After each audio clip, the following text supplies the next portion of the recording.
लेने के लिए अभी हम लोग मंगलाचरण करते हैं। ओम अज्ञानतिमिरान्धस्य ज्ञानाञ्जनशलाकया चक्षुरुन्मीलितं येन तस्मै श्रीगुरुवे नमः। श्रीचैतन्यमनोभीष्टं स्थापितं येन भूतले स्वयं रूपकदा मह्यं ददाति स्वपदान्तिकं। वन्देऽहं श्रीगुरु श्रीयुतपदकमलं श्रीगुरु वैष्णवांश्च श्रीरूपं साग्रजातं सहगण रघुनाथं वितं तं सजीवं स्वाद्वैतं सावधूतं परिजं सहितं कृष्ण चैतन्य देवं श्री राधा कृष्ण पादान सहगण ललिता श्री विशाखा वितांत च नम ओम विष्णु पादाय कृष्ण प्रेष्ठाय भूतले श्रीमते भक्ति वेदांत स्वामिन इति नामने। नमस्ते सरस्वती देवे गौरवाणी प्रचारिणे निर्विशेषा शून्यवादी पाश्चात्य देश तारिणे वाञ्छा कल्पतरुभ्यश्च कृपा सिन्धुभ्येव च पतितानां पावनेभ्यो वैष्णवेभ्यो नमो नमः। नमो महावदान्याय कृष्ण प्रेम प्रदायते कृष्णाय कृष्ण चैतन्य नामने गौरत्विषे नमः। हे कृष्ण करुणा सिंधु दीन बंधु जगतपते गोपेश गोपिका कांत राधा कांत नमस्तुते। तप्त कांचन गौरांगी राधे बिंदाबनेश्वरी वृषभानुसुते देवी प्रणमामि हरिप्रिये। नीलांचल निवासाय नित्याय परमात्मने बलभद्र सुभद्रायां जगन्नाथाय ते नमः। जय श्री कृष्ण चैतन्य प्रभु नित्यानंद श्री अद्वैत गदाधर श्रीवासादि गौर भक्त बिंद मुखम करोति वाचालम पंगुलंगे गिम यत्कृपातमहं वन्दे श्री गुरुमदीनतारिणं परमानंद माधवम श्री चैतन्य ईश्वरं। हरे कृष्ण कृष्ण कृष्ण हरे हरे हरे राम राम राम हरे हरे। श्री मंगलाचरण की जय, शिला प्रभुपाद की जय। हरे कृष्णा। आज के इस चेतन मित्र चर्चा में सभी भक्तों का हार्दिक स्वागत है। सभी भक्तों के चरणों में मेरा सादर दंडवत प्रणाम है। राधा माधव राधा गोविंद गुरु आचार्य परम वैष्णव की असीम कृपा हम लोग के ऊपर है कि हम लोग चेतन चरितामृत के ऊपर बहुत सुंदर चर्चा कर पा रहे हैं। अभी हम लोगों ने मंगलाचरण के कितने श्लोक हैं? 14 श्लोक हैं मंगलाचरण के, जिसके अंदर में इन 14 मंगलाचरण के श्लोकों को 7 अध्याय में कृष्णराज कविराज गोस्वामी ने कंप्लीट किया है और पूरे तत्व को यहाँ पर दिया है। और इसको खत्म करने के बाद में हम लोग 8वें अध्याय में प्रवेश किए हैं। इसमें 2 चीज बताएंगे कि ये वास्तव में ये जो कृष्ण चेतन चरित लिखने जा रहे हैं इसका उद्देश्य क्या है। और उसके पहले ये बताएं कि कृष्ण और चेतन महाप्रभु में कोई अंतर नहीं। तो 7वें जो अभी तक हमने अध्याय किया उसको हम लोग जो तत्व है इसको बहुत संक्षेप में दोहराते हैं। प्रथम जो 4 अध्याय हैं टोटल मंगलाचरण के जो 14 उसमें से 6 श्लोक को कंप्लीट किया है 4 अध्याय के अंदर में। और वो क्या चीज है? चैतन्य तत्व के बारे में। प्रथम अध्याय में है नमस्कार करते हैं 6 तत्वों को, गुरु को, भक्तों को, ईश्वर को, भगवान के अवतार को, भगवान के अंश को और भगवान की अंतरंगा शक्तियों के बारे में बताते हैं। दूसरा विशेष नमस्कार है चैतन्य महाप्रभु को और नित्यानंद प्रभु। ये हुआ पहला अध्याय। दूसरा अध्याय में हम लोगों ने तीसरा श्लोक है जो कि है कृष्ण तत्व चैतन्य तत्व। क्या तत्व है? भगवान ब्रह्म, परमात्मा और भगवान 3 रूपों में जाने जा सकते हैं। ब्रह्म ज्योति उनके शरीर से निकलने वाली दिव्य ज्योति है। परमात्मा उनका जो हृदय में निवास करते हैं वो आंतरिक ज्ञात है। और भगवान क्या है? वो पूर्ण ज्ञान है। बहुत सुंदर हमने पढ़ा। और 3 श्लोक इसके अंदर है, याद करेंगे। वदंती तत्वद तत्व यत ज्ञान अध्ययम एते चांस कला पुंसे कृष्णस्तु भगवान से। और ब्रह्म संहिता का ईश्वर परम कृष्ण सच्चिदानंद अनादि आदि गोविंद सर्व कारण कारण। और एक श्लोक ले सकते हैं जो कि सबको याद है ना, वन विमोहन लीला में ब्रह्मा जी कहते हैं अरे आप ही तो अभी तक तो कि आप तो मेरे पिता हैं। तो कृष्ण बोलते हैं मैं तेरा पिता नहीं हूं, नारायण तेरे पिता है। तो ब्रह्मा जी बहुत चालाक हैं, बोलता अरे नारायण भी तो आप ही से निकले हैं। अरे एक नारायण नहीं, करोड़ों नारायण आपसे निकले हैं। क्योंकि कैसे क्यों बोलते हैं? क्योंकि ब्रह्म विनोदन लीला में जितने भी करोड़ों जो बाल गोपाल सब थे, सब तो कृष्ण ही थे। तो बोले अरे एक नारायण थोड़ी है, देखो ना करोड़ों बाल गोपाल में आप प्रकट किए, गोपों में प्रकट किए हैं, हमें नाटक मत कीजिए पिता। तो भगवान हंसने लगते हैं। बहुत सुंदर लीला, कैंटो 10 में हम लोग पढ़ेंगे। तो इस प्रकार बहुत सुंदर तत्व है जो हम लोगों ने अध्याय 2 में पढ़ा है। शीर्षक समरी क्या? कृष्ण स्वयं भगवान है और उनसे असंख्य अवतार निकलते हैं। समय काल पात्र देश को देखते हुए उसी हिसाब से वो लीला करते हैं, लेकिन सारे सोर्स किस कौन है? कृष्ण है। तीसरे अध्याय में चैतन्य महाप्रभु के अवतार के बाह्य कारण कृष्ण प्रेम प्रदान करना चाहते थे, जो कि उन्होंने द्वापर युग में नहीं दिया, नंबर 1। दूसरा हरिनाम संकीर्तन, जो कलयुग का धर्म है वो। और तीसरा अद्वैताचार्य के ओंकार को सुनते हैं और भगवान को आना पड़ता है। चौथे अध्याय में चैतन्य महाप्रभु के अवतार के 3 अंतरंग कारण। राधा रानी की भक्ति कैसी है, मेरे में ऐसा क्या है जो राधा रानी उसके प्रति आकृष्ट होती है। और तीसरा, मेरी भक्ति करके राधा रानी को क्या आनंद आता है। तो ये 4 अध्याय 6 श्लोक को हमने कंप्लीट किया। बहुत सुंदर तत्व, देखिए जब भी समय मिले तो उसको दोहराए, बहुत सुंदर।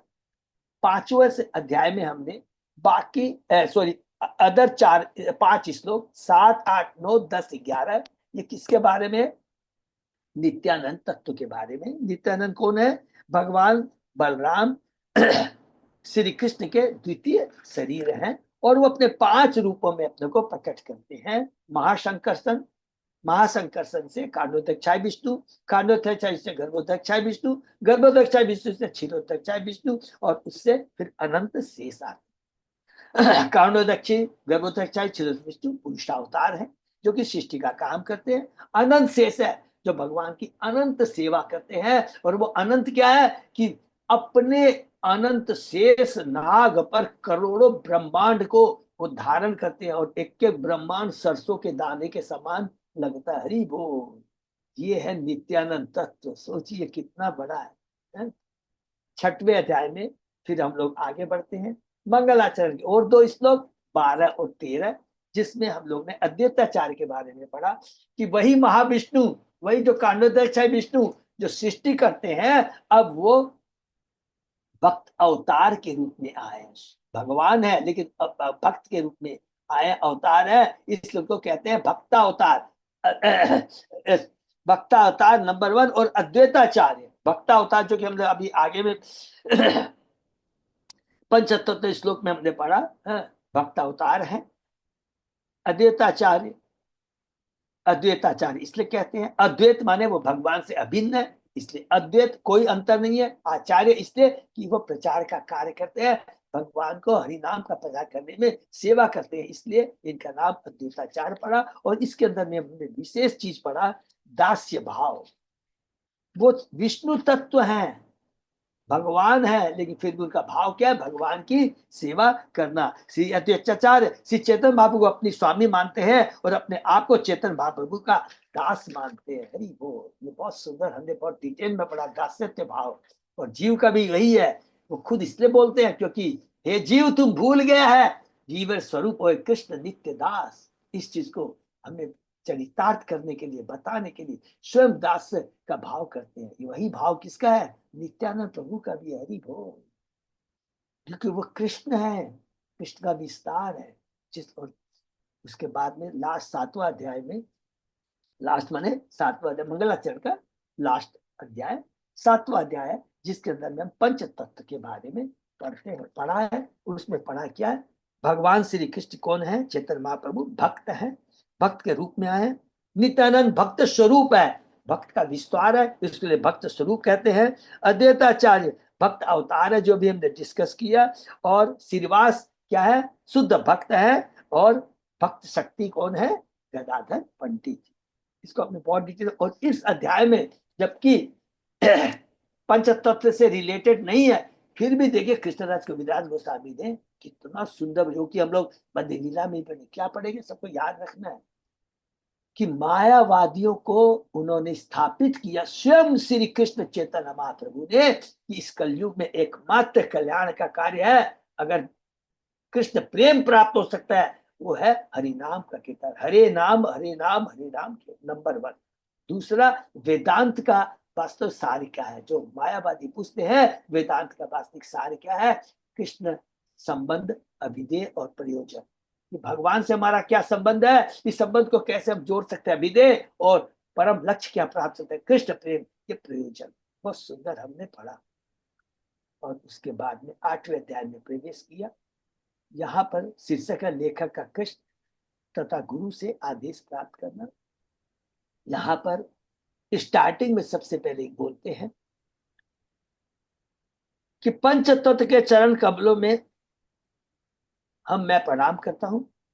इन पंच तत्व के चरण कमलों का स्मरण करने से, बहुत सुंदर बात क्या कहते हैं, कोई योग्यता की दरकार नहीं है, एक गूंगा व्यक्ति भी कवि बन सकता है, बोल सकता है, लंगड़ा पर्वत को पार कर सकता है, अंधा व्यक्ति आकाश में तारों को देख सकता है, गिन सकता है। हरि बोल। जो पंच तत्व की महिमा को स्वीकार नहीं करता और केवल कृष्ण भक्ति का दिखावा करता है, उसे न तो कृष्ण की कृपा प्राप्त हो सकती है और न वह अपने परम लक्ष्य की ओर आगे बढ़ सकता है। इसलिए यहाँ पर बोला गया है कि कृष्ण, हम लोग जब भी हरि नाम का कीर्तन करते हैं तो हमें पहले पंच तत्व के नाम का उच्चारण करना चाहिए। बहुत बहुत ज्यादा जरूरी है। भगवान का नाम तथा भगवान अभिन्न है। हम अपनी भौतिक दृष्टि के अनुसार नाम तथा वस्तु में अंतर देखते हैं, किंतु आध्यात्मिक जगत में परम तत्व सदैव पूर्ण होता है और परम तत्व को के नाम रूप गुण लाए शम परम तत्व के समान। और सुंदर कहते हैं उसके बाद में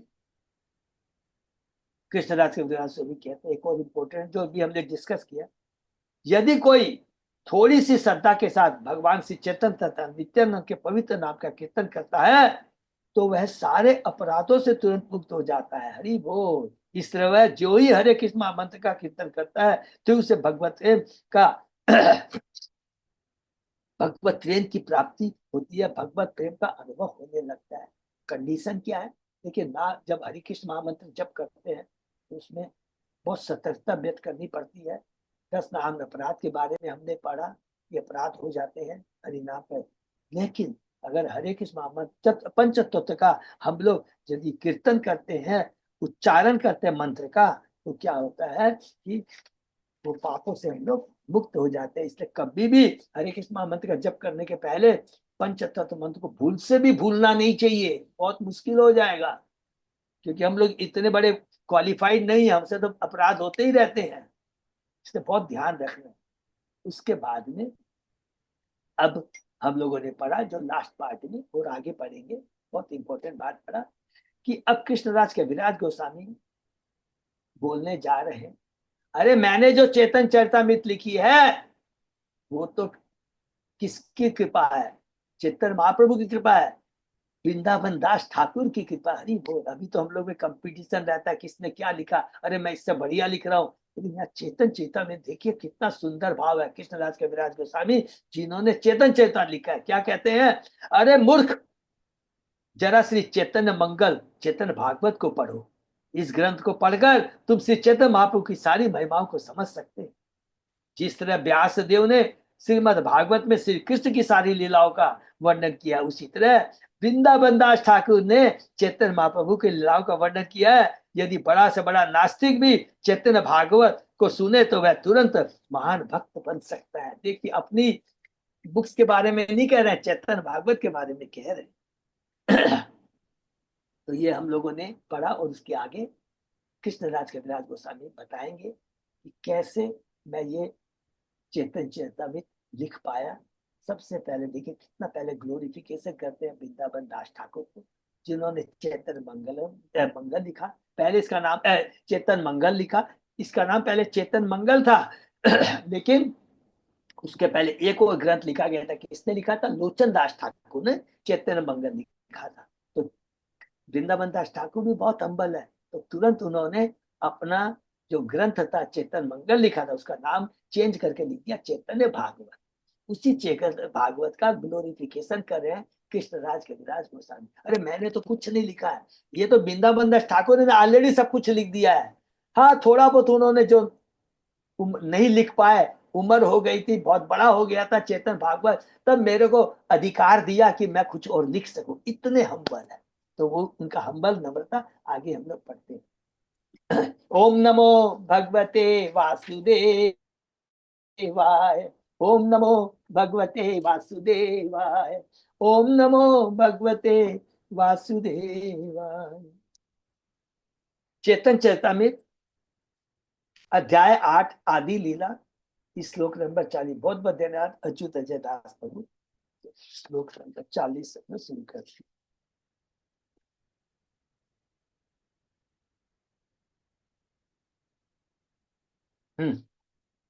वृंदावन दास पदे कोटि नमस्कार, एच ग्रंथ कौरिते हो तारिला संसार। मैं वृंदावन दास ठाकुर के चरण कमलों में परम कोटि कोटि प्रणाम करता हूँ। उनके अतिरिक्त अन्य कोई व्यक्ति सभी पतित आत्माओं के उद्धार के लिए ऐसा अद्भुत ग्रंथ नहीं लिख सकता था। देखिए कंटिन्यू रखे हैं कि वृंदावन दास के ठाकुर के ग्रंथ का कितना वो महिमा गान कर रहे हैं। नारायणी चैतन्य उच्छिष्ट भाजन, तार गर्भे जन विलास दास वृंदावन हरि बोल। तो वृंदावन दास ठाकुर कौन है? एक महान परम भक्त के गर्भ से लिए है। कौन है वो? नारायणी है। और नारायणी कोई साधारण नहीं है, कौन है? श्रीवास ठाकुर की भतीजी है। हरि बोल। नारायणी सदा चैतन्य महाप्रभु का जूतन खाया करती थी। सिर्फ वृंदावन दास ठाकुर उसी की कोख से जन्मे थे। कवि कर्णपुर द्वारा लिखित गौर गणोदेश दीपिका में बताया गया है कि श्री चैतन्य बाबू के पार्षद कौन कौन थे और उसके पूर्व वे क्या थे। उसके श्लोक 43 में नारायणी के विषय में निम्नलिखित श्लोक मिलता है। अंबिकाया स्वसा यासिन नामना सिल किलिम्बिका, कृष्णो उच्छिष्टम प्रभु जाना शेयम नारायणी मता। जब भगवान कृष्ण शिशु थे तब अंबिका नामक स्त्री ने उन्हें पाला था। किलिम्बा उसकी छोटी बहन थी। श्री चैतन्य के अवतार के समय यही किलिम्बा श्री चैतन्य महाप्रभु का जूठन खाया करती थी। यही किलिम्बिका नारायण की हरि बोल। जो श्रीवास ठाकुर की भांजी थी, भतीजी नहीं भांजी लिखा है।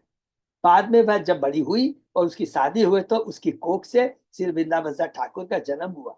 भगवान श्री कृष्ण का भक्त अपनी भगवत सेवा के अनुसार विख्यात होता है। इस तरह हम श्री वृंदावन दास ठाकुर को नारायणी के पुत्र के रूप में जानते थे। इस संदर्भ में श्री भक्ति सरस्वती ठाकुर लिखते हैं कि उनके पैतृक वंश का कोई पता नहीं है, क्योंकि उसे जानने की कोई आवश्यकता नहीं है।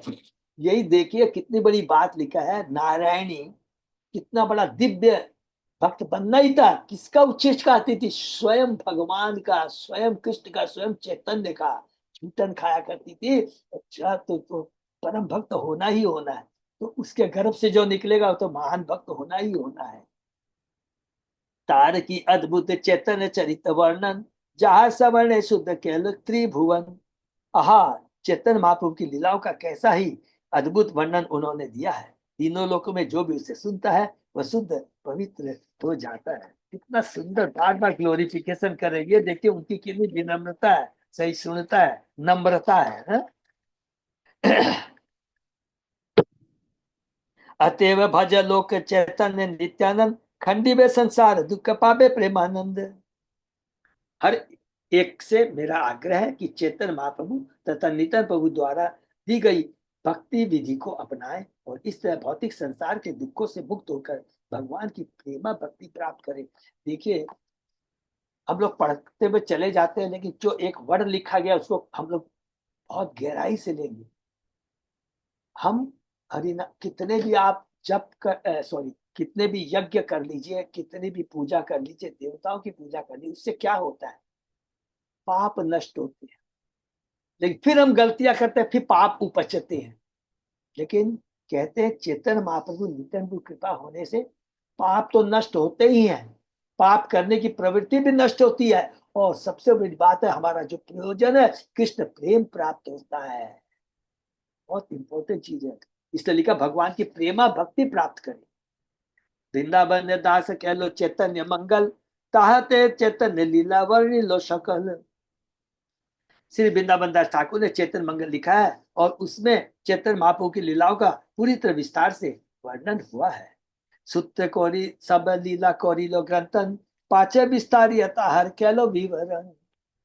उन्होंने सर्वप्रथम संक्षेप में महाप्रभु की लीलाएं दी है और बाद में उनका विस्तार से वर्णन किया है। इस चैतन्य भागवत का भी समय मिलेगा तो हम लोग करेंगे। इसमें भी आदि मध्य 3 भाग है, बहुत सुंदर है। चैतन्य चंदेर लीला अनंत अपार वर्णित वर्णित ग्रंथ ओहि लो विस्तार। चैतन्य महाप्रभु की लीलाएं अनंत तथा अगाध है, अतएव इन सबका वर्णन करने से यह ग्रंथ विशाल काय बन गया है। विस्तार देखिया किचु संकोच होलो मन तुत्त धृत कोनो लीला न कह लो वर्णन। उन्हें इसे इतना विस्तृत देखकर बाद में उन्हें लगा कि उनमें से कुछ का वर्णन ठीक ठीक नहीं हो पाया है। नित्यानंद लीला वर्ण होइलो आवेश चैतन्य शेष लीला रोहिलो अवशेष। उन्होंने नित्यानंद की लीलाओं का भाव में वर्णन किया है किंतु चैतन्य महाप्रभु की अंत्य लीलाएं अन कही रह गई।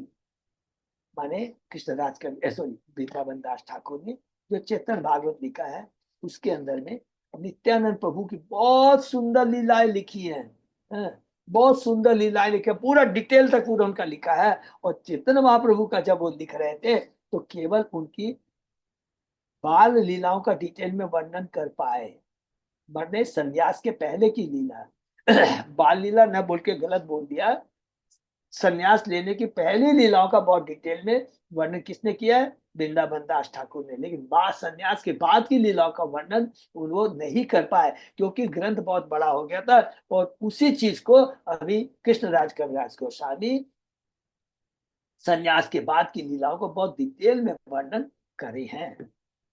सही सब लीला सुनिते विवरण वृंदावन वासी भक्त उत्कंठित मन। वृंदावन के सारे भक्त इन लीलाओं को सुनने के लिए अत्यंत उत्सुक रहते थे। वृंदावन ने कल्प ध्रुव में सुवर्ण सदन महायोग पीठ रत्न सिंहासन। वृंदावन नामक महान तीर्थ स्थल में कल्प के नीचे रत्नों से जड़ित एक सुनहला सिंहासन है। हरि बोल। ताते बोसियाचे सदा ब्रजेंद्र नंदन श्री गोविंद देव नाम साक्षात मदन। उस सिंहासन पर नंद महाराज के पुत्र श्री गोविंद देव विराजमान है जो दिव्य काम देव है। राज सेवा होए तहा विचित्र प्रकार दिव्य सामग्री दिव्य वस्त्र अलंकार। वहां पर गोविंद देव की नाना प्रकार से राष्ट्रीय सेवा की जाती है। उनके वस्त्र आभूषण तथा साज सामग्री सभी दिव्य है। सहस्त्र सेवक सेवा करे अनुक्षण सहस्त्र बंधन सेवा न जाए वर्णन। गोविंद जी के उस मंदिर में हजारों सेवक भक्ति भाव से सदैव भगवान की सेवा में लगे रहे। हजारों मुखों से भी इस सेवा का वर्णन कर पाना संभव नहीं है। गोविंद देव का मंदिर किसने? रूप गोस्वामी ने लिखा था। मदन मोहन का हम लोगों ने पढ़ा था सनातन गोस्वामी से, इसको याद रखना। सेवार अध्यक्ष श्री पंडित हरिदास तार जस गुण सर्व जगत प्रकाश। उस मंदिर के मुख्य सेवक श्री हरिदास पंडित है। उनके गुण तथा उनका यश सारे जगत में प्रसिद्ध है। ये हरिदास ठाकुर नहीं हरिदास पंडित है। श्री हरिदास पंडित गदाधर पंडित के शिष्य श्री अनंत आचार्य के शिष्य थे। हरि बोल। तो गदाधर पंडित के शिष्य हैं अनंत आचार्य के शिष्य हैं श्री हरिदास पंडित। सुशील सही सुन शांत वदान्य गंभीर मधुर वचन मधुर चेष्टा महाधीर। वे सुशील सहनशील शांत वदान्य गंभीर मृदुभाषी तथा अत्यंत धीर थे। इन्हीं की कृपा मिलती है। कितने लोगों की कृपा मिलती है कृष्णदास कविराज गोस्वामी के ऊपर, तब जाके ये चेतन चरण ग्रंथ लिखा गया है। तो अभी हरिदास पंडित के बारे में बता रहे हैं। सबार सम्मान करता कौरे न सबार हित कौटिल्य मात्सर्य हिंसा ना जाने तार चित। वे सबको सम्मान देते थे और सबकी भलाई के लिए कार्य करते थे। उनके मन में कूटनीति ईर्ष्या तथा द्वेष देश मात्र भी नहीं थे। कृष्ण रे ये साधारण सदगुण पंचांश से सब गुण तार शरीर निवास। उनके शरीर में भगवान कृष्ण के 50 गुण विद्यमान थे। हरि बोल। भक्ति रसास्मी सिंधु में श्री कृष्ण के दिव्य गुणों का उल्लेख हुआ है। इनमें से 50 मुख्य है। अयम नेता सुरभ्यांग इत्यादि। और श्री हरिदास पंडित में भी किंचित मात्रा में सभी गुण विद्यमान थे। चूंकि सारे जीव पूर्ण पुरुषोत्तम भगवान के अंश, अतः श्री कृष्ण में विज्ञान की 50 गुण मूल से हर जीव में अल्प मात्रा में पाए जाते हैं। तो ये जो जीव तत्व होता है, विष्णु तत्व, जीव तत्व, विष्णु तत्व में विष्णु है, उनमें 60 है, कृष्ण भगवान में 4 एक्स्ट्रा है, 64 है। शिव भगवान जो बीच में है, न जीव तत्व है न विष्णु तत्व, उनमें 55 है। और जो जीव तत्व है, चींटी से लेकर ब्रह्मा, एग्जाम्पल बताते हैं, ब्रह्मा तक में 50 गुण है। लेकिन ब्रह्मा जी में जो 50 गुण है, हमारे में जो गुण है जमीन आसमान के अंतर। इसलिए लिखा गया है हमारे में भी 50 गुण है, लेकिन वो अल्प मात्रा में पाए जाते हैं। ठीक है ना। भौतिक बद्ध जो भौतिक प्रकृति संपन्न रहने के कारण ये गुण दृष्टिगोचर नहीं होते, किंतु जब कोई शुद्ध भक्त बन जाता है तो ये सारे गुण स्वतः प्रकट होते हैं। इसका उल्लेख सिर्फ भागवत में हुआ है, जैसा कि अगले श्लोक से स्पष्ट है। हम लोग ने पढ़ा है ये वाला, बहुत इंपॉर्टेंट है, जब हम लोगों ने कैंटो 5 में पढ़ा था। हाँ? यस्यास्ति भगवती भगवती अकंचना सर्वे गुणे तत् समासते सुरा हरो अभक्तस्य कुतो महत् गुणा मनोरथो अस्ति धावत बहि। यदि किसी में कृष्ण के प्रति अविचल भक्ति में श्रद्धा है तो उसमें कृष्ण तथा सारे देवता के सद्गुण धीरे धीरे प्रकट होते रहते हैं। किंतु जिसमें पूर्ण पुस्तक भगवान के प्रति भक्ति नहीं होती, उसमें सुयोग्यता नहीं होती, क्योंकि वह मनोकल्पना द्वारा भगवान के बाह्य रूप भौतिक जगत में लगा रहता है। खाली भौतिक जगत में लगा रहता, मुझे पास इतना है, कल इतना होगा, कल इतना पाएगा, उसी में वो लगा रहता है। लेकिन जो भगवान की भक्ति में लगता है, स्वतः उसमें भगवान कहते हैं कि मेरे जो 64 गुण में से 50 गुण है वो बद्ध जीवों में आ जाते हैं। पंडित गोसाई शिष्य अनंत आचार्य कृष्ण प्रेम तनु उदार सर्वार। अनंत आचार्य गदाधर पंडित के शिष्य थे, उनका शरीर सदैव भगवत प्रेम में निमग्न रहता था। उन्हीं के शिष्य हैं हरिदास पंडित। वे उदार थे और से भी प्रकार के उन्नत थे। तो पहले हरिदास पंडित को ग्लोरीफाई किया, फिर उनके गुरु हैं अनंत आचार्य को ग्लोरीफाई कर रहे हैं कृष्णराज कविराज गोस्वामी। ताहर अनंत गुण के करु प्रकाश, तार प्रिय शिष्य हो पंडित हरिदास। अनंत आचार्य समस्त गुणों के आगार थे, उनके बड़प्पन का अनुमान कोई नहीं लगा सकता। पंडित हरिदास उन्हीं के प्रिय शिष्य थे। रूपा जी तात्पर्य में कहते हैं, श्री भक्ति सरस्वती ठाकुर अपने अनुभाष्य में लिखते हैं, भक्ति विनोद ठाकुर और भक्ति साधु अमृत भाष्य है भक्ति विनोद ठाकुर का, और भक्ति विद्या सती ठाकुर का अनुभाष्य। इन दोनों को लेकर ही चेतन प्रभुपाद जी ने जितने भी ग्रंथ लिखे, टिप्पणी लिखी है ना, सारी ये भक्ति विनोद ठाकुर भक्ति साध ठाकुर के इन 2 ग्रंथों को लेकर के उसमें जो टिप्पणी है उसी को अपना आधार बनाया है। जितने भी परपोर्ट आप देखेंगे, मैन यही 2 ग्रंथों से उन्होंने पूरे परपोर्ट प्रभुपाद जी ने लिखा है। एज इट इज जो गुरु ने लिखा है दिया उसी को लिखा है। श्री भक्ति ठाकुर अपने अनुभाष्य में लिखते हैं कि श्री अनंत आचार्य श्री चैतन्य प्रभु के नित्य पार्षदों में से एक है। पहले भगवान श्री कृष्ण के अवतार के समय वे 8 गोपियों में से एक सुदेवी नामक गोपी थे। हरि बोल। ये अनंत आचार्य की देखिए महिमा, ये भी एक गोपी है।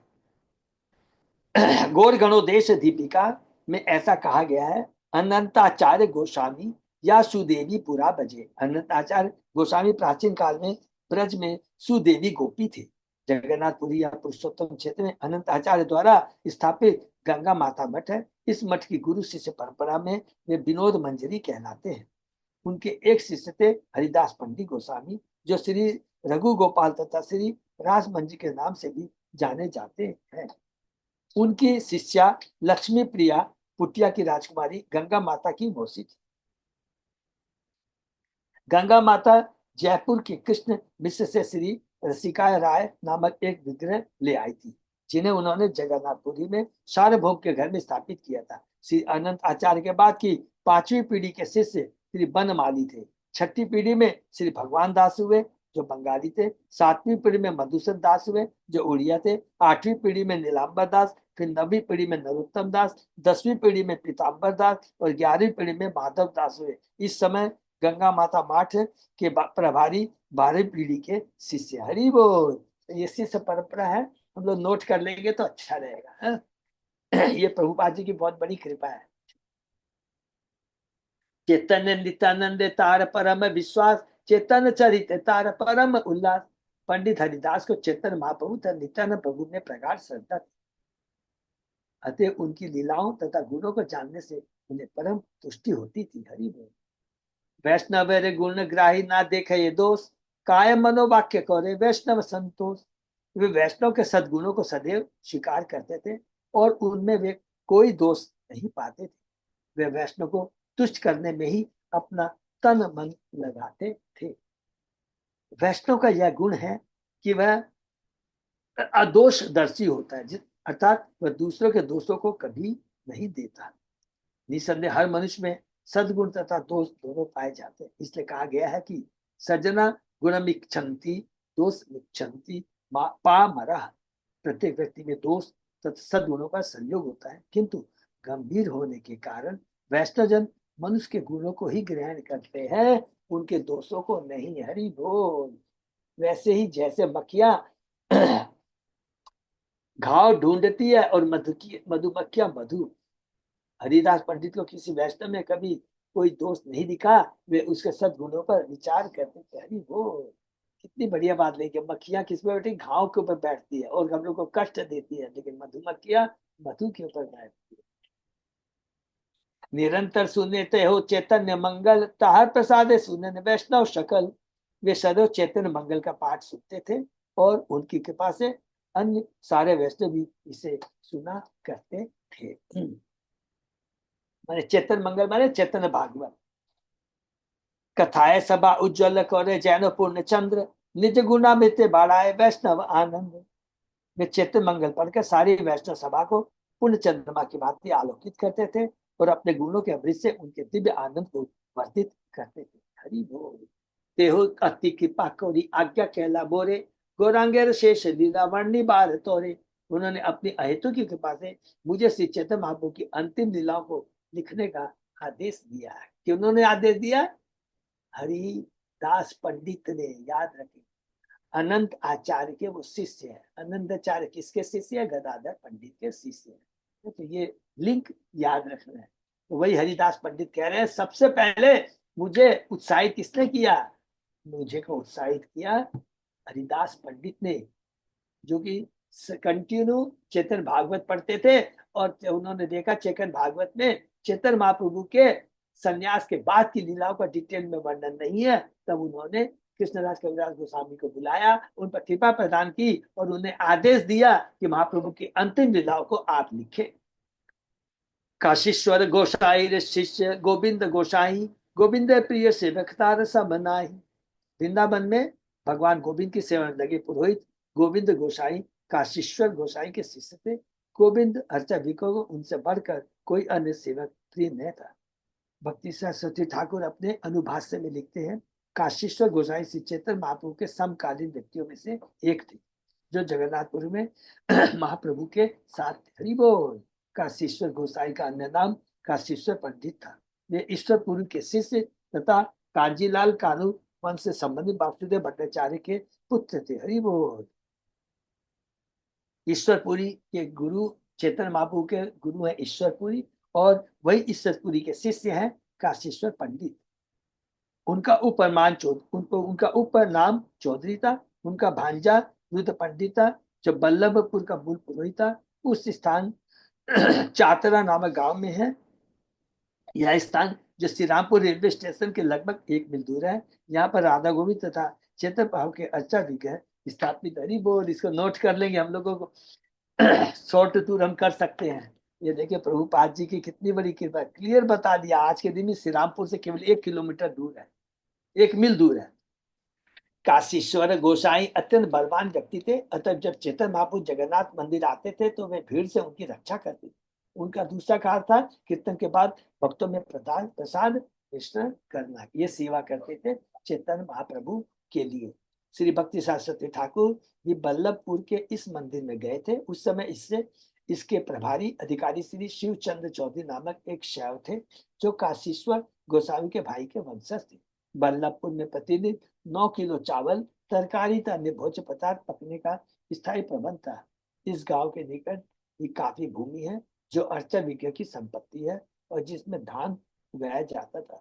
दुर्भाग्यवश काशी गोस्वामी के भाई के वंशज ने इस भूमि का काफी अंश बेच दिया है, अतः अब विग्रह पूजा में व्यवधान आ गया है।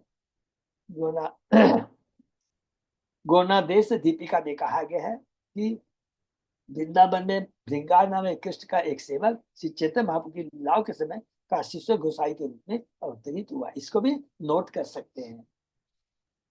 जब हम गृहस्थ थे तो हम कभी कभी बल्लभपुर के इस मंदिर में जाते थे। कौन कह रहे हैं? प्रभुपाद जी कहते हैं। और वहां दोपहर का प्रसाद ग्रहण करते थे। इस मंदिर के आचार्य श्री राधा गोविंद तथा गौरांग भी अत्यंत सुंदर है। बल्लभपुर के ही निकट जगन्नाथ का एक सुंदर मंदिर है। हम कभी कभी इस जगन्नाथ मंदिर में भी प्रसाद ग्रहण करते थे। ये दोनों मंदिर कलकत्ता के निकट श्री रामपुर रेलवे स्टेशन से केवल 1 मील की परिधि में स्थित है। यादवाचार्य गोसाई श्री रूपेर संगी चैतन्य चरित्र ते हो अति बड़ रंगी। श्री रूप गोस्वामी के नित्य पार्षद श्री यादवाचार्य गोस्वामी भी चैतन्य महाप्रभु की लीलाओं को सुनने तथा उनका कीर्तन करने में अत्यंत उत्साह दिखलाते थे। पंडित गोसाई शिष्य भूगर्भ गोसाई गौर कथा बिना आरंभ के अन्य नहीं। पंडित गोसाई के शिष्य भूगर्भ गोसाई चैतन्य महाप्रभु संबंधी कथाओं में सदैव लगे रहते थे। इसके अतिरिक्त वे और कुछ भी नहीं जानते थे। तार शिष्य गोविंद पूजक चैतन्य दास मुकुदानंद चक्रवर्ती प्रेमी कृष्णदास। इन्हीं शिष्यों में से थे गोविंद आचार्य अर्चा विग्रह के पुजारी चैतन्य दास, मुकुदानंद चक्रवर्ती तथा महाभागवत कृष्णदास। तो गोविंद मंदिर के गोविंद राधा गोविंद मंदिर के अलग अलग बता रहे हैं। ये पुजारी के बारे में बताते हैं। राधा गोविंद मंदिर रूप गोस्वामी ने स्थापित किया था। आचार्य गोसाई शिष्य चक्रवर्ती शिवानंद निरवधिता रचित चैतन्य नित्यानंद। हरि वो अनंत आचार्य के शिष्यों में से शिवानंद चक्रवर्ती हुए जिनके हृदय में चैतन्य महाप्रभु तथा प्रभु निरंतर वास करते थे। ये शिवानंद सेन अलग है, थोड़ा वो मध्य लीला में हम पढ़ेंगे, प्लीज है, इसमें कंफ्यूजन नहीं होना। आर्य जो तो वृंदावन ने बोल से भक्तगण शेष लीला सुनित सवार हेलो मन। इनके अतिरिक्त वृंदावन में अनेक अन्य अनेक महान भक्त थे। वे सभी चैतन्य महाप्रभु की अंतिम लीला को सुनने के इच्छुक थे। मोरे आज्ञा कोरीला सबे करुणा कोरिया ता सवार बोले लिखी निर्जला होइया। इन सब लोगों ने मिलकर करके कृष्णदास कविराज गोस्वामी को बोला कि अरे भैया तुम चेतन महाप्रभु के संन्यास की लीलाओं को बहुत डिटेल में लिखो। इन सभी भक्तों ने कृपा करके मुझे श्री चैतन्य महाप्रभु की अंतिम लीलाओं के संबंध में लिखने का आदेश दिया। यद्यपि मैं निर्लज हूं किंतु उन्हीं के आदेश से मैंने ये चेतन लिखने का प्रयास किया है। एक चीज इससे समझ में आ रही है, आगे भी प्रभुपाद जी ने लिखा है। फिर भी हम लोग जिसे जितने भी बड़े ग्रंथ लिखे गए हैं, हम लोग ऐसे कहते हैं ये सब भगवान के शक्तिविश अवतार है। वो भगवान खुद उनको लिखवाते हैं और वो लिखते हैं। श्री व्यास देव की, शिला प्रभुपाद जी,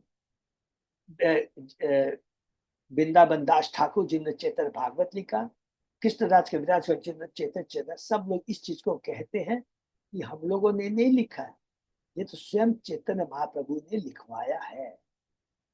बहुत इंपॉर्टेंट चीज है, याद रखें। पूर्ण पुरुषोत्तम भगवान की नहीं तो सोचिए 90 साल के कृष्णराज कविराज गोस्वामी, 90 साल के उस समय इन्होंने इतना बड़ा ये चेतन दिव्य ग्रंथ लिखा, पीएचडी जो कोर्स है। सोचिए 11,519, हम लोग पता नहीं डिस्कस किए थे कि नहीं, नोट कर सकते हैं। चेतन में 11,519 श्लोक है, 62 अध्याय हैं और 50 ग्रंथों से कृष्णदास गौरव जी ने रेफरेंस लेकर करके श्लोकों को यहाँ लिखा है। ये है चेतन चैतन्य। पूर्ण पुरुषोत्तम भगवान की दिव्य लीलाओं के विषय में लिखना कोई आसान काम नहीं है। जब तक मनुष्य को आचार्यों तथा या उन उन्नत भक्तों द्वारा शक्ति प्रदान न की गई, हरि बोल, क्लियर यहाँ पर लिख दिया है, तब तक वह ऐसा दिव्य साहित्य नहीं लिख सकता। क्योंकि ऐसे सारे साहित्य को संध्याहित होना चाहिए। दूसरे शब्द इसमें बद्ध जीव के एक भी दोष तथा त्रुटि, मोह, ठगी या अपूर्ण इंद्रिय बोध नहीं होना चाहिए। कृष्ण के वचन एवं गुरु शिष्य परंपरा के वचन जो कृष्ण के आदेशों का वाहन करते हैं वास्तव में प्रमाणिक है।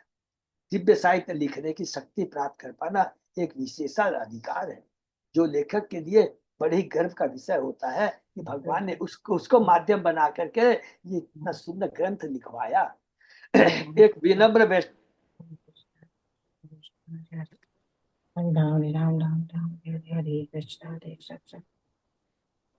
एक विनम्र वैष्णव के रूप में इस प्रकार शक्ति पाकर कृष्ण राज के विराज गोस्वामी को अत्यधिक लज्जा लगी कि उन्हें ही अब चेतन महाप्रभु की लीलाओं का वर्णन करना होगा। इस पर शक्ति पाकर क्लियर लिखा है, इस पर शक्ति पाकर कृष्ण राज के गोस्वामी को अत्यधिक लज्जा लगी कि उन्हें अब चेतन महाप्रभु की लीलाओं का वर्णन करना होगा, क्योंकि हरिदास पंडित और सारे जितने भी उस समय करके जो आचार्य हैं, जो भगवान के पर्वत, उन्हें इंसिस्ट कर रहे हैं। वैष्णवेर आज्ञा पाहा चिंतित अंतरे मदन गोपाल घेला आज्ञा मांगी बारे।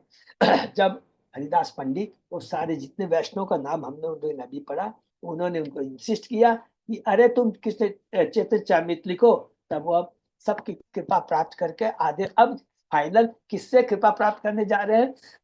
मदन गोपाल से प्राप्त करने जा रहे हैं। और इन सबके पीछे राज क्या है सबको मालूम है ना, नित्यानंद की कृपा है, जो कि हमने 5वें अध्याय में पढ़ा था कि किस प्रकार उनके भाई ने नित्यानंद प्रभु के चरणों में अपराध किया था, उन्होंने अपने भाई को बहुत कस के डांटा था। नित्यानंद प्रभु बहुत खुश हो जाते हैं क्योंकि वो उनका जो भाई था चेतन महाप्रभु को तो मानता था लेकिन नित्यानंद प्रभु को नहीं मानता था। तो इसके भाई बहुत गुस्सा हो जाते हैं। किसके भाई? ये कृष्ण कविराज अपने भाई से बहुत गुस्सा हो जाते हैं, बहुत डांटते हैं उसको। तब नित्यानंद प्रभु बोलते हैं, बहुत खुश हो जाते हैं क्योंकि गुरु के बिना भगवान तक नहीं पहुंच सकता है, नित्यानंद आदि गुरु है। तब बहुत खुश हो जाते हैं। फिर नित्यानंद प्रभु उनको सपने में आते हैं कि तुम एक कृष्णराज के विराज गोस्वामी सब कुछ छोड़ो, सीधा वृंदावन चले जाओ। वही वृंदावन आते हैं, हरिदास पंडित से मिलते हैं, सबकी कृपा मिलती है। अब जाएंगे मदन मोहन मंदिर में, जाएंगे देखेंगे लीला। बहुत सुंदर सीक्वेंस को भूलना नहीं। वैष्णवेर आज्ञा पाहा चिंतित अंतरे मदन गोपाल गेला आज्ञा मांगी बारे। वैष्णव की आज्ञा प्राप्त करने के बाद लेकिन अपने मन में चिंतित होने के कारण मैं वृंदावन के मोहन मंदिर में उनकी भी आज्ञा लेने के लिए गया। हरि बोल। एक वैष्णव सदैव गुरु तथा कृष्ण का आदेश मानता है। श्री चैतन्य चरित्र का लेखक उन्हीं की कृपा से कृष्ण कविराज गोस्वामी द्वारा संपन्न हुआ। कृष्णदास कविराज गोस्वामी ने उन सभी भक्तों को जिनका उल्लेख अभी ऊपर में हो चुका है अपना गुरु माना एवं मदन गोपाल सिंह मदन मोहन विग्रह को साक्षात कृष्ण माना। अतः उन्होंने दोनों से आज्ञा प्राप्त की और जब उन्हें गुरु तथा कृष्ण दोनों की कृपा प्राप्त होगी, गुरु माने हरिदास पंडित सब लोग ये हो गए और स्वयं कृष्ण मदन मोहन इनकी कृपा प्राप्त की, दोनों की प्राप्त की। और जब उन्हें गुरु तथा कृष्ण दोनों की कृपा प्राप्त हो गई तभी वे दिव्य ग्रंथ चेतन श्री चेतन चरिता में लिख सके। सबको इस उदाहरण का अनुसरण करना चाहिए। जो भी व्यक्ति कृष्ण के विषय में कुछ लिखना चाहता है उसे सर्वप्रथम गुरु तथा कृष्ण की अनुभूति प्राप्त करनी चाहिए। हरि बोल। कृष्ण तो सबके हृदय में वास करते हैं और गुरु उनका साक्षात बाह्य प्रतिनिधि होता है। बाह्य गुरु और चैत्य गुरु, भगवान चैत्य गुरु के रूप में हृदय में रहते हैं और बाह्य गुरु हमारे शिक्षा गुरु और दीक्षा गुरु। कृष्ण सबके हृदय में वास करते हैं, गुरु उनका साक्षात बाह्य प्रतिनिधि होता है। इससे कृष्ण भीतर और बाहर स्थित है, अंतर बही। मनुष्य को चाहिए कि सर्वप्रथम वह प्रतिदिन 16 माला जप करके और विधि विधान को कड़ी से पालन करके शुद्ध भक्त बने। इस प्रकार जब उसे लगे कि वह वास्तव वैष्णव पद पर आसीन है तब उसे अपने गुरु की आज्ञा लेनी चाहिए और उस आज्ञा की पुष्टि करके हृदय में स्थित कृष्ण द्वारा भी होनी चाहिए। तब यदि कोई अत्यंत निष्ठावंत शुद्ध है तो वह दिव्य साहित्य लिख सकता है, चाहे वह पद्य हो या गद्य। कितना सुंदर यहाँ पर प्रभुपाद जी, इसका प्रभुपाद जी को भी भक्ति साथ सरस्वती ठाकुर सबको मालूम है। उनके गुरु ने आदेश दिया था कि तुम्हारे पास जब भी भविष्य में पैसे हो तो तुम क्या ग्रंथ को लिखना और छापना। दर्शन कोरी कैलु चरण बंदन गोसाई दास पुजारी करे चरण सेवन जब मैं मदन मोहन के मंदिर में दर्शन करने गया तो पुजारी गोसाई दास भगवान के चरणों की सेवा कर रहे थे। मैंने श्री भगवान के चरणों पर प्रार्थना की, प्रभु रे चरण यदि आज्ञा मांगी लो, प्रभु कंठ है तो माला सखिया पाड़ी लो, हरि बोल। जब मैंने भगवान से आज्ञा मांगी तो तुरंत उनके गले से एक माला गिरकर खिसक कर नीचे आ गई। सब वैष्णव गण हरि ध्वनि दिलो, गोसाई दास आदि माला मोर गले दिलो। जो ही यह घटना घटी तो वहां पर खड़े और वैष्णव जनों ने जोर से हरि बोल की हर्ष ध्वनि की और पुजारी गोसाई दास ने वह माला लाख कर करके मेरे गले में डाल दी। देखिए कितनी बड़ी भगवान की कृपा है। गुरु की कृपा हुई तो भगवान की कृपा होना ही होना है। आज्ञा माला अमार होइलो आनंद, ताहारी कौरिनो ए ग्रंथेर आरंभ। इस माला को भगवान के आदेश के पाकर मैं अत्यधिक प्रसन्न हुआ और तुरंत ही मैंने वहीं पर यह ग्रंथ लिखना प्रारंभ कर दिया। देखिए भगवान की शक्ति प्राप्त, गुरु और भगवान की शक्ति प्राप्त हो गई। कौन सी दिव्य शक्ति, अब वो अपने आप कलम चलेगी। ई ग्रंथ लिखाए मोरे मदन मोहन, हमारा लिखन जैन सुखेर पठन। हरि बोल, कितनी नम्रता है। वास्तव में चेतन चेतन मेरा लिखा हुआ नहीं है, अपितु श्री मदन मोहन द्वारा लिखाया गया है। मेरा लिखना तो तोते जैसा दोहराना पुनरावृत्ति है। ये बहुत बड़ी, देखिए, और ये सच बात भी है। ये चेतन बाबू अभी तात्पर्य में बोल चुके हैं, उसी बात को कृष्ण कविराज गोस्वामी अब अपने इस श्लोक में कह रहे हैं। सारे भक्तों का यही मनोभाव होना चाहिए। जब पूर्ण पुरुषोत्तम भगवान किसी भक्त को मान्यता देते हैं तो वे इसे बुद्धि देते हैं और बतलाते हैं कि किस तरह से भगवत धाम वापस जाया जाए। इसकी पुष्टि श्रीमद् भागवत गीता में हुई है। बहुत सुंदर श्लोक है, चतुश्लोकी गीता का 3रा श्लोक है। तेषां सचित्तानां भस्तां प्रीतिपूर्वकं ददामि बुद्धि योगम तम येन मामुपयान्ति थे। जो लोग निरंतर मेरी प्रेम पूर्व मेरी भक्ति में सेवा लगे रहते हैं, उन्हें मैं ज्ञान प्रदान करता हूँ जिससे वो मेरे पास आ सके। भगवान की दिव्य प्रेमा भक्ति में लगने के लिए हर व्यक्ति को छूट है, क्योंकि वैधानिक से प्रत्येक व्यक्ति भगवान का दास। हरि बोल। भगवान की सेवा में लगना जीव का स्वाभाविक कार्य है, स्वाभाविक कार्य है, क्योंकि जीवन स्वरूप कृष्ण नित्य दास। दास का कर्तव्य अपने स्वामी की सेवा करना, उसके आदेश का पालन करना, ये इसलिए उसका स्वाभाविक कार्य है।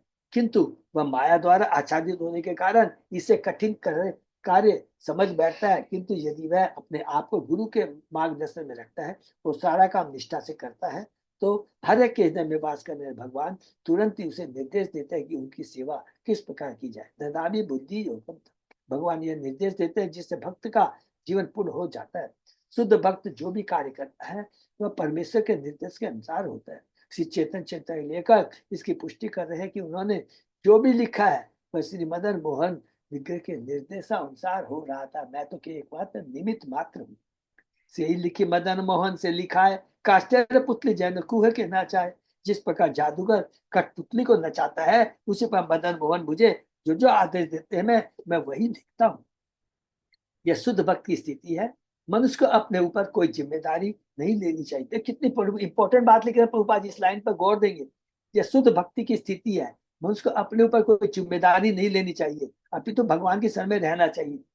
अरे मैं कर रहा हूं, मेरे पास बहुत जिम्मेदारी है, ज्यादा होशियार नहीं बनना। अरे कृष्ण का भक्त बन गया, अपने आप सब कृष्ण काम करेंगे। कृष्ण, हाँ, अगर कृष्ण के शरण में चले जाएंगे तो अपने आप सब कुछ हो जाएगा। वे ही चैत्य गुरु अर्थात अंतःकरण से आध्यात्मिक गुरु के रूप में निर्देश देंगे। पूर्ण पुस्तक भगवान भीतर तथा बाहर से भक्त को मार्गदर्शन करने में पसंद थे। वे भीतर से परमात्मा के रूप में मार्गदर्शन करते हैं और बाहर से गुरु के रूप में। हरि बोल। कुल अधिदेवता मोर मदन मोहन, चार सेवक रघुनाथ रूप सनातन। हरि बोल। मैं मदन मोहन को अपने कुल देवता के रूप में स्वीकार करता हूँ, जिनकी उपासना करने वालों में रघुनाथ दास गोस्वामी, श्री रूप गोस्वामी तथा सनातन गोस्वामी शामिल हैं। वृंदावन दास पाद पद्म कोरी ध्यान, तार आज्ञा लोहा लिखी यहाँ ते कल्याण। तब मैंने श्री वृंदावन दास ठाकुर के चरणों पर प्रार्थना करके उनकी अनुमति मांगी और उनकी अनुमति पा लेने के बाद मैंने यह मंगलमय ग्रंथ लिखने का प्रयास किया है। इसका मतलब हमको समझ में आ रहा है हमारे में कितने इंटेलिजेंट हो, कितनी योग्यता हो। अगर हम सोचे इससे बढ़िया ग्रंथ लिखो, कुछ लिखो, एक लाइन भी नहीं लिख पाएंगे। एक लाइन तो बात छोड़िए, एक एक शब्द भी नहीं लिख पाएंगे, क्योंकि लिखा गीता के 10वें श्लोक को याद रखना, भूलना नहीं है। तेसाम सत्युक्ता नाम बसताम प्रीति पूर्वकम, ये बहुत इंपॉर्टेंट श्लोक है कि मैं, अगर मेरी शरण में आते हो तो मैं स्वतः ही बुद्धि प्रदान करता हूँ कि क्या करना है क्या नहीं करना है। खाली पूर्ण समर्पण करना है कृष्ण को। श्री कृष्णदास कविराज गोस्वामी ने न केवल वैष्णव तथा मनोहर की आज्ञा प्राप्त, अपितु वृंदावन दास ठाकुर से भी आज्ञा प्राप्त की। देखिए, वृंदावन दास ठाकुर से भी, हरिदास पंडित से, मदन मोहन से और वृंदावन दास ठाकुर से आज्ञा प्राप्त की, जिन्हें श्री चैतन्य महाप्रभु की लीलाओं का व्यास माना जाता है, जिन्होंने चैतन्य महाप्रभु की दिव्य लीलाएं लिखी। चैतन्य महाप्रभु नित्यानंद प्रभु का जो चैतन्य भागवत है, बड़ा दिव्य ग्रंथ है। चैतन्य लीलाते व्यास वृंदावन दास, तार कृपा भी अन्य ना होए प्रकाश। मैंने व्यास समझ गए ना सब। जैसे भागवतम किसको लिखा है, व्यास देव ने लिखा है, तो बोला वही भागवतम की तरह ये चेतन चेतामृत है, चेतन भागवत है, उसके व्यास देव कौन है, वृंदावन दास ठाकुर। चैतन्य लीलाते व्यास वृंदावन दास, तार कृपा भी अन्य ना होए प्रकाश। श्री वृंदावन दास ठाकुर चेतन भाव की लीलाओं के प्रामाणिक लेखक अतः उनकी कृपा के बिना इन लीलाओं का वर्णन नहीं किया जा सकता। मूर्ख नीच शुद्ध मुहि विषय लालस व वैष्णव आज्ञा बोले कोरी इतक साहस। मैं मूर्ख निम्न कुल में उत्पन्न तथा शूद्र हूँ और सदा ही भौतिक भोग की इच्छा करता हूँ, फिर भी वैष्णव की आज्ञा के कारण मैं इस दिव्य ग्रंथ को लिखने के लिए अत्यंत उत्साहित। ऐसा नहीं कि खाली दिखावटी बोल रहे हैं कि मैं शुद्ध, बहुत हृदय से, बड़ी नम्रता से, बड़ी पूरी संपूर्ण सहिष्णुता, नम्रता, समर्पण भाव से ये बात कह रहे हैं। श्री रूप रघुनाथ चरण यही बोलो, जार स्मृत सिद्ध हो वांछित सकल। श्री रूप गोस्वामी तथा रघुनाथ दास के चरण कमल ही मेरे बल के स्रोत हैं। उनके चरण कमलों के स्मरण से मनुष्य की सारी इच्छाएं पूर्ण हो जाती है, पूरी हो सकती है। श्री रूप रघुनाथ पते जार आस, चेतन चरिता मत कहे कृष्णदास। श्री रूप तथा श्री रघुनाथ के चरण कमलों पर प्रार्थना करते हुए तथा सदैव उनकी कृपा की आकांक्षा करते हुए मैं कृष्णदास उनके चरण कमलों का अनुगमन करते हुए चेतन चरितामृत का वर्णन कर रहा हूँ। हरि बोल। इस प्रकार श्री चैतन्य चैतामृत आदिला के 8वें अध्याय का भक्ति में तात्पर्य पूर्व, जिसमें लेखक द्वारा प्रामाणिक अधिकारियों कृष्ण गुरु से आदेश प्राप्त करने का वर्णन हुआ। हरि बोल। तो ये बहुत इंपॉर्टेंट है। 7वां अध्याय जो हमने कंप्लीट किया, फिर से दोहरा देते हैं, अपने दोहरा लेते हैं। प्रथम 7 अध्याय पूरा तत्व के बारे में बताया गया है। कृष्ण तत्व, बलराम तत्व या चैतन्य तत्व या नित्यानंद तत्व, अद्वैताचार्य तत्व, पंच तत्व, भक्ति, भगवान, जीव, ईश्वर तत् सारे तत्वों का वर्णन हम लोगों ने इन 7 अध्यायों में पढ़ा। अगर किसी को जरा भी कोई कंफ्यूजन होगा तो फिर से हम लोग करेंगे। ये पूरा इतना इंपॉर्टेंट है। उसके बाद में कृष्णदास कविराज गोस्वामी अब हमें बताते हैं इन पंच तत्वों को नकार करके अब सोचेंगे कृष्ण प्राप्त कर ले। लिखा है ना, उसको सियार की योनि मिलेगी। हम लोगों ने कुछ पहले श्लोकों में पढ़ा है ना, कभी नहीं। बिना चेतन महाप्रभु की, चेतन महाप्रभु कृष्ण में कोई अंतर नहीं, दोनों स्वयं कृष्ण है, अवतारी है, अवतार नहीं अवतारी है। और वो जो चेतन महाप्रभु इतने कृपालु है, स्वयं भक्त बन के आकर करके क्या देना चाह रहे हैं। पहले तो उन्होंने हरि नाम के रस को चखा है और उसके बाद में वो डिस्ट्रीब्यूट कर रहे हैं। तो कैसे डिस्ट्रीब्यूट कर रहे हैं, बिना कोई योग्यता के। देखिए, पहले तो भगवान ने क्या लिखा गीता, यम यम वापी स्मरण भाव, लेकिन यहाँ पर कोई योग्यता नहीं है, कोई योग्यता नहीं। को जो जैसे जितना बचता है, जिस हिसाब से बचता है उस हिसाब से दे, लेकिन यहाँ कोई योग्यता नहीं। बिना योग्यता के चेतन महाप्रभु क्या दे रहे हैं, पाप नष्ट नहीं कर रहे हैं, पाप करने की प्रवृत्ति को नष्ट नहीं कर रहे हैं, कृष्ण प्रेम दे रहे हैं। इसलिए कृष्णा कविराज गोस्वामी कहते हैं इन पंचतत्व को नजरअंदाज न कर करके अगर हम सोचेंगे हरि नाम का जप करेंगे तो अपराध होंगे ही होंगे, कि हाँ हम जो भी हरि नाम का जप करता है अपराध युक्त तो रहता ही है लेकिन पंच तत्व का मंत्र पढ़ेंगे तो सारे अपराध से मुक्त हो जाएंगे और कृष्ण प्रेम प्राप्त हो जाएगा। पहली चीज तो एक इस अध्याय 8 में एक पार्ट में ये पढ़ा। दूसरा, कोई भी ग्रंथ महापुरुष या कुछ भी कह ले भक्त लिखता है, बिना गुरु और भगवान की कृपा के एक शब्द भी नहीं लिख सकता है। इसीलिए कृष्णदास कविराज गोस्वामी हम लोग को बताना चाहते हैं, उसमें यदि किसी की भी इच्छा होती है कि मैं कृष्ण के बारे में लिखूं, कोई बात नहीं है, लिख सकते, लेकिन कंडीशन क्या है, बहुत इंपॉर्टेंट कंडीशन है। कंडीशन ये है कि प्लीज कृपा करके गुरु और आचार्य से पहले परमिशन मांगना चाहिए। परमिशन का मतलब उनकी कृपा मांगनी चाहिए। तो कृपा मांगने से क्या होगा, अपने आप ग्रंथ लिखा जाएगा, कुछ करने की दरकार नहीं। और सोचेंगे कि मैं बिना कृपा प्राप्त किए तो कुछ नहीं होगा। तो ये दो चीजें 8वां अध्याय में हमने पढ़ा कि किस प्रकार कह रहे हैं कि ये मैं ग्रंथ लिख पाया, मैंने किसकी कृपा प्राप्त की, पहले आचार्यों की, गुरुओं की, हरिदास पंडित की, फिर उनके वृंदावन ठाकुर दास, वृंदावन में जितने थे उनकी कृपा प्राप्त की। और इनके सबके गुरु कौन है, नित्यानंद प्रभु की कृपा प्राप्त की थी, उन्हीं के चलते तो ये वृंदावन आए हैं। ये याद रखेंगे, नित्यानंद प्रभु की कृपा से तो पहले वृंदावन आए हैं, फिर हरिदास पंडित सारे मिले हैं। क्योंकि जब नित्यानंद प्रभु का आदेश हो गया तो अपने आप सारे रास्ते खुल गए। तब ये लोग सारे मिलकर बोलते हैं अरे तुम लिखो चेतन चेतावनी। फिर वो कहते हैं गुरुओं का तो आदेश मिल गया है, अब मैं सीधा जाता हूँ मदन मोहन के पास। मदन मोहन कृष्ण समान है, कृष्ण ही है, ये ऐसा बोलना है। उनकी कृपा अर्थात गुरु और भगवान की कृपा प्राप्त करके इतना बड़ा ग्रंथ वो लिख पाए। तो इसमें सबसे इंपॉर्टेंट चीज है कि गुरु बहुत जरूरी है। कहीं भी आप देख लीजिए, प्लीज प्लीज प्लीज गुरु का आश्रय लीजिए। जिन्होंने नहीं लिया है गुरु का आश्रय लीजिए। मनुष्य योनि बहुत दुर्लभ है, आयु बहुत कम है, गुरु का आश्रय लीजिए। स्वतः ही गुरु की कृपा जब मिल जाएगी तो अपने आप गुरु के शक्ति की, उनकी कृपा की शक्ति की डोरी को हम पकड़ करके अपना जीवन यापन कर कर करके भगवान के धाम चले जाए। हरे कृष्ण। अब उसके बाद में 1 मिनट और आगे जो 9,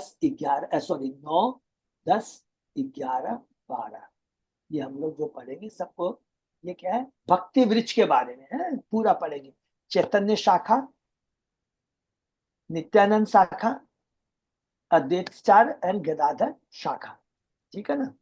ये हम लोग 9, 10 में चैतन्य महाप्रभु, 11 में नित्यानंद और 12 में अद्वैताचार्य और गदाधर पंडित शाखा के बारे में हम लोग पढ़ेंगे। इसको बस फास्ट पढ़ के निकलते जाएंगे क्योंकि पूरी डिटेल्ड है।